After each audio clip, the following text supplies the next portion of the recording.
అనుదిన నిత్యజీవపు మాటలు. దేవునామానికి మహిమ కలుగునుగాక. దేని వాక్యాన్ని చదువుకుందాము. రక్షణ యెహోవాది, నీ ప్రజల మీదికి నీ ఆశీర్వాదము వచ్చునుగాక. కీర్తనల గ్రంథము 3వ అధ్యాయము 8వ వచనం. నేనే యెహోవాను, నేను తప్ప వేరొక రక్షకుడు లేడు అని చెప్పబడిన రీతిగా ఆయన తప్ప ఈ లోకములో ఎవరూ మనలను రక్షించలేరు.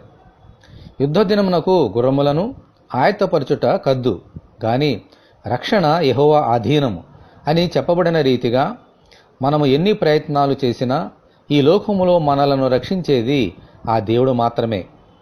తన ప్రజలైన ఇజ్రాయేలీయులకు ఆయన చేసిన వాగ్దానములను మనకు కూడా కలుగుజేయుటకై మన ప్రభువైన యేసుక్రీస్తు ఈ లోకములో అవతరించారు. దేవునికి స్తోత్రములు కలుగునుగాక. హల్లెలూయా. మన ప్రభువైన యేసుక్రీస్తు ద్వారానే మనకు రక్షణ, ఆశీర్వాదం. అందుచేత ఆయననే నమ్ముకొని సింహాసనాసీనుడైన మన దేవునికిని గొర్రెపిల్లకును మా రక్షణకే స్తోత్రమని మహాశబ్దముతో ఎలుగెత్తి చెప్ప బద్ధులమై ఉన్నాం. హల్లెలూయా. అలాగున మనందరము ప్రార్థన చేసుకుందాము. ప్రభువా, మాకు రక్షణకర్తగా ఉన్నందుకు మీకు వందనములు.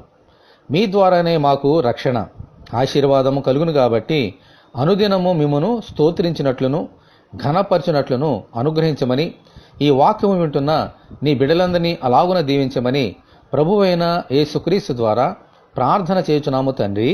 ఆమెన్. ప్రభువైన యేసుక్రీస్తు కృప మనకందరికీ తోడై ఉండి నడిపించునుగాక. ఆమెన్. పరిశుద్ధ దేవుని మందిరం.